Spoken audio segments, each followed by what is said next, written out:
જય માતાજી દોસ્તો, રાજકોટમાં કરોડોના ખર્ચે વૃદ્ધાશ્રમ બન્યો એટલે કે બની રહ્યો છે. એની મને કેટલા બધા પોસ્ટ મોકલી અને કેટલી બધી છોકરીઓ એવા પ્રશ્ન કર્યો છે કે કૃષ્ણાબેન આની ઉપર તમારું શું કહેવું છે એમ. તો ભાઈ એક જ વિડીયોની અંદર હું 2 મેસેજ આપી રહી છું. અહીંયા એક્ઝામ્પલ આપું છું કે જે તે સમયે આપણા સમાજમાં મામેરા પ્રથા વ્યાપી છે ત્યારે એ બધી સારી લાગી છે ને. અત્યારે કેવું આમ કુપ્રથા જેવું થઈ ગયું છે. 20 વીઘા 25 વીઘા બાપાની જમીન હોય ને એના દીકરાઓને જીવ નથી હાલતા, એ 10,000 મામેરું કરે છે. આ એક અમારા પરિવારનો કિસ્સો કહી રહી છું, મારી નજરે જોયેલો. જીવ નથી હાલતા એ. હવે એ જ દીકરી 20 વીઘા જમીન હોય એમાં ભાગ લીધો હોય તો કેવડી જમીનના પૈસા જાય.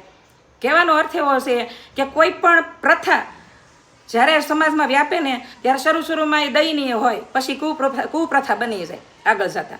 આવી તો કેટલી બધી પ્રથાઓ બંધ થઈ ગઈ આપણા દેશમાં, જેમાં સતી પ્રથા હતી, દૂધ પીતી બાળકીઓની ઘણી બધી, બાળ વિવાહ. પણ આજે વાત કરી રહીશું વૃદ્ધાશ્રમની. તો 70% વડીલો છે એ લખણ ખોટા છે એટલા માટે વૃદ્ધાશ્રમમાં પડ્યા છે. 30% વડીલો ખરેખર દયનીય પરિસ્થિતિમાં છે કે જેમાં એના દીકરાના અત્યારના સમયના વિચારો ટકરાય છે. શું કેવું તમારું? રાઈટ. અને મોબાઈલ યુગના લીધે એના વિચારો ટકરાય છે. પોતાની દીકરાની વહુની અત્યારની જે લાઈફસ્ટાઈલ છે અને એની લાઈફસ્ટાઈલ એ પોતાની લાઈફસ્ટાઈલ મેચ નથી થતી એટલા માટે, અથવા તો અત્યારે દીકરીઓને ઝાઝા બધાનું કામ કરવું ગમતું નથી તો બોલી કરીને લગ્ન કરે છે. તો આ વસ્તુ સરાસર ગલત છે. તો એ 30% જે વડીલો છે એના માટે સારી વાત છે કે એના માટે પોતાનું એક એવું ઘર છે કે જ્યાં એને કોઈ મેણા ટોણા નથી મારવાનું. પણ 70% એવા વડીલો હું સમાજમાં જોઈ રહી છું.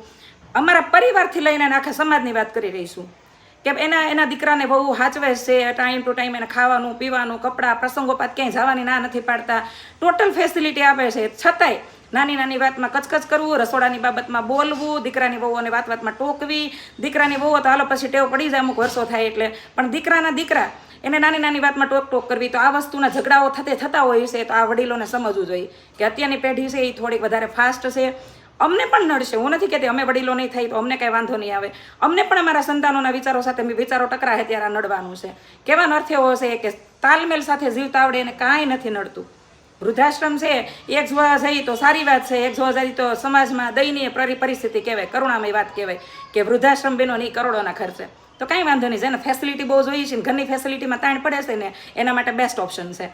અને બીજી વાત એ કે આ 30% જે વડીલો છે ને એના માટેની વાત કરી છે. બાકી 70% લખણ ખોટા વડીલો છે એના માટેની મેં સચોટ વાત કરી રહીશું કે એમાં એક ખાસ કરીને મેં એક વસ્તુ નોટ કરી છે કે દીકરીઓનું બહુ જ મહત્વ હોય છે ઘરમાં. એના જમાઈનું મહત્વ હોય છે એટલું દીકરાનું મહત્વ નથી હોતું. અને નાની નાની વાતમાં દીકરીઓની હાજરી હોય છે. આ બધી વસ્તુઓ નડતી હોય છે કારણ કે દીકરાની બહુને ક્યાંક ને ક્યાંક એવું લાગતું હોય છે કે મારું સ્થાન છે એ બીજું કંઈ લઈ રહ્યું છે. તો આ વસ્તુ ન હોવી જોઈએ. પછી હાથે કરીને અળખામણા થાય અને કોઈ કહેવા ન જાય.